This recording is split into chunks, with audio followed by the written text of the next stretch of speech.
So while Hayek thinks it's crucially important that that we have individual knowledge, that we have a lot of information as individuals to make the right decisions for ourselves, he also thinks there's a great risk in abstracting from this kind of information and looking only at statistics or only at graphs.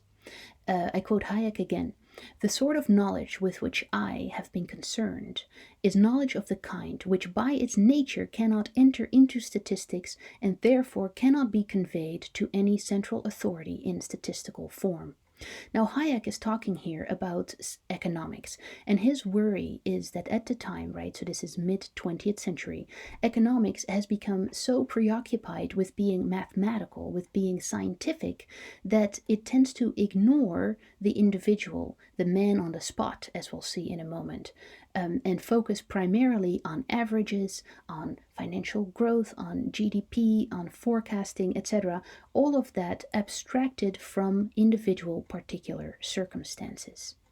So Hayek writes, central planning based on statistical information by its nature cannot take direct account of these circumstances of time and place. What central planning always does is take averages, abstract from the concrete. That's the whole point, right? The knowledge flows to a central planner, and within this flow, what is abstracted from is the individual, is exactly the particular. The central planner will have to find some way or other in which the decisions depending on them can be left to the man on the spot. So what do we do in a situation where there is a central planner, where there is a central authority that makes the decision, that has the power, and that makes the plan? Ultimately, of course, people, individual people, will still have to execute the plan. But what happens to the knowledge when it goes from the particular, from the concrete people on the ground in the situation, up to the planner, and then back to the people on the ground who have to execute the plan? A lot of knowledge is lost in that process, and this worries Hayek. Now, applying this to our situation, right? Same text by Hayek, but different picture to the left. You've seen a lot of graphs like this, right? What happens if we don't intervene? What happens if we do intervene? When we look at graphs like these, then we are more likely to say, yes, of course, we need to do everything right now to prevent the spread of the virus. However, as may be true for some of you, if you have a loved one who's in a nursing home, you know, especially older people or people in any of the vulnerable groups, then you know how incredibly lonely they are and how the burden of that loneliness can in fact seem to weigh heavier than the burden of possible death, right, if they were to be infected.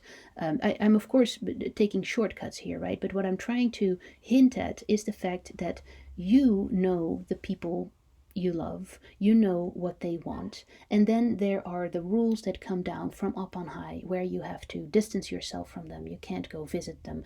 And I'm thinking in particular here, you've no doubt read the reporting of the extremely lonely and confused people in nursing homes who perhaps have other conditions, perhaps mental conditions, that make it impossible for them to understand what's going on. But here they are all alone now. No visitors can come to them because of the rules, because of the plan. This is not to say it's a bad plan, it is simply to say that abstract rules, when applied to very concrete situations, can sometimes come with a very high cost. And what Hayek seems to argue for, or what's in line with what he's arguing on an economic level, here also comes into play on this very personal level. Because who has the most important information, who has the best information about an individual? Surely that's the individual, him or herself, and the people who love that particular individual in these kind of circumstances.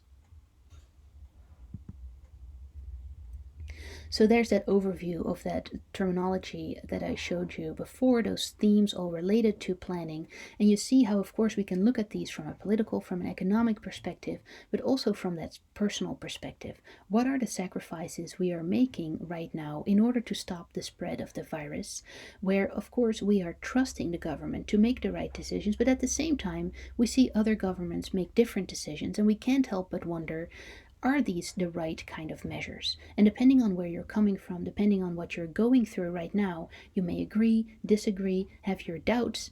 the fact remains that we're dealing with a lot of insecurity, and that insecurity makes us very vulnerable to issues related to power, to propaganda, right? We might seek out those news sources that tell us what we want to hear.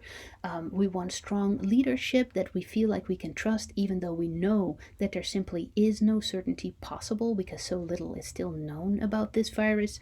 You see how all these issues play into the current situation. And central from this Hayekian perspective is that issue of planning. We need a plan, yes, but who makes the plan?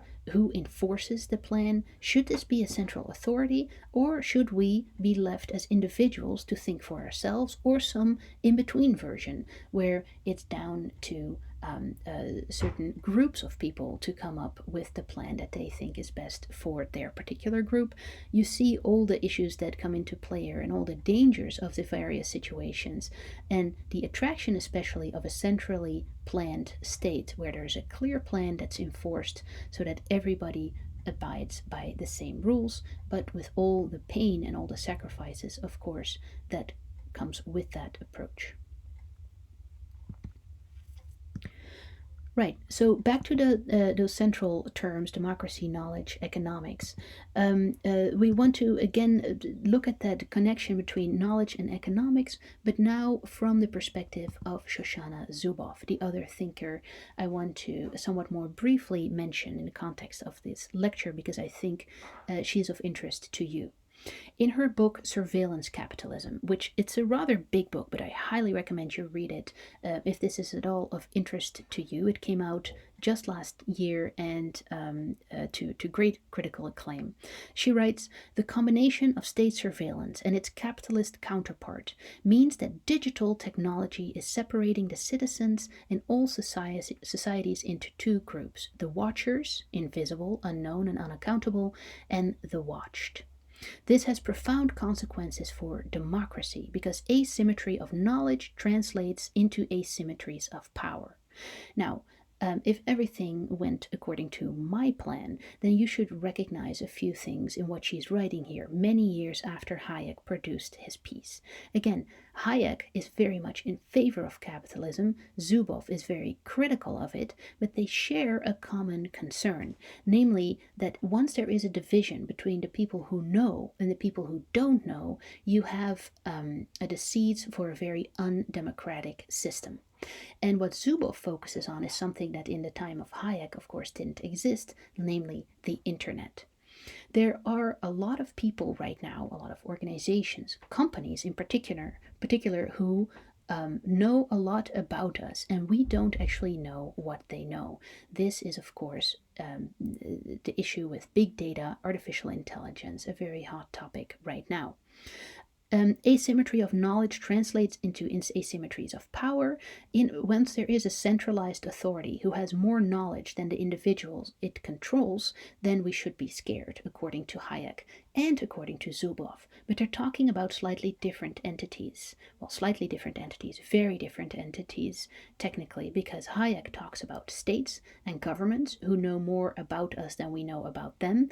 Zuboff talks about big companies: Google, Apple, Facebook, Amazon, Microsoft.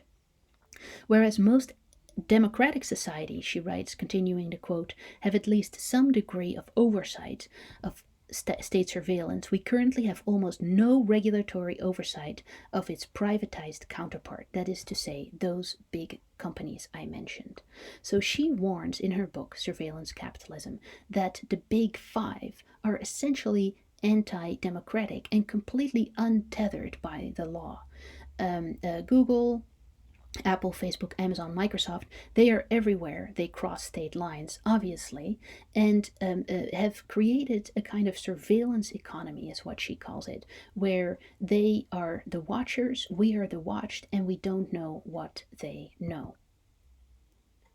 So where Hayek is concerned about a particular kind of knowledge getting lost in the way modern economics is run, Zuboff is concerned about companies basically taking very particular information from us, and in fact we're giving it up freely when we're using Facebook, when we're using Google. We've probably all been there, where Google Maps will recommend that right now it's a 24-minute drive to home, or Google will complete your searches. Facebook knows, of course, a lot about you, very particular, very concrete things.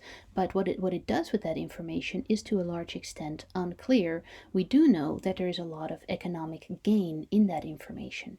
So Zuboff warns us that nearly every product or service that begins with the word smart or personalized, every internet-enabled device, every digital assistant, is simply a supply chain interface for the unobstructed flow of behavioral data on its way to predicting our futures in a surveillance economy. This process being automated only makes it more scary, according to Zuboff, or it should be scary to us. You've perhaps heard of the smart thermostats, which presumably can spy on you. Google finishing your searches, like I already mentioned. Here you see that the second most popular religion to convert to apparently is PDF. And what is this leading up to? Of course, well, exactly that app I mentioned before, in the making right now in the Netherlands. And we're not sure that it will actually come into existence or if it will be rolled out. But with that big question is like, okay, right now we may see the use of this app, perhaps even the necessity of it. But just like Hayek warned in The Road to Serfdom, what will happen with these powers? What will happen with this information once the crisis is over? Can you close that door, or will the central authority continue to make use of the information it now has, the very particular information that flows to the central authority, and where, of course, there always will be some uncertainty about what they are doing with it. In Zuboff's words, we enter the 21st century marked by this stark inequality in the division of learning. They know more about us than we know about ourselves, or than we know about them, where they and them refers to those big companies. But of course, if we think back of Hayek, could just as well refer to states. What Hayek has in mind particularly are totalitarian states, or states run by dictators. These new forms of social inequality are inherently anti-democratic. Why? Because it makes self-determination so very complicated. How can we be self-determining? How can we be autonomous, make decisions for ourselves, when other people know more about us than we know that they know, and that perhaps we even know ourselves? Perhaps because of their smart machines, Google, Facebook, etc., have detected certain patterns in our behavior that we are not even aware of. And they can nudge us, right, by sending us certain advertising, by controlling our search results in a particular way. They can nudge us in directions that we are unaware of, feeling like we are self-determining, feeling like we are acting autonomously. But we can raise some questions about the quality of that autonomy given the circumstances. One question then for us to ponder is, how far is this removed from the propaganda that Hayek was worried about, where he says even our thinking is planned?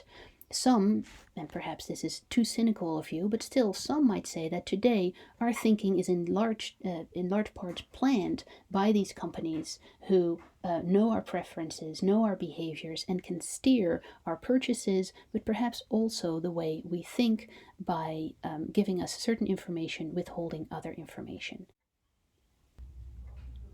Throughout all this, it's very important to bear in mind that where for Hayek, capitalism safeguards democracy and is even a prerequisite for it, according to Zuboff, it is exactly capitalism that has led to the rise of these giant companies who are now essentially threatening our democracy. So far, today's considerations on democracy, knowledge, and economics. Please note that I've posted to Canvas some additional text. They are all optional, but if you want to read up on Hayek, on Zuboff, and a few of the articles that I have referred to from the New York Times and The Guardian, then you can do so there. Also note that there is a homework assignment connected to this lecture. I'm very much looking forward to reading your thoughts there.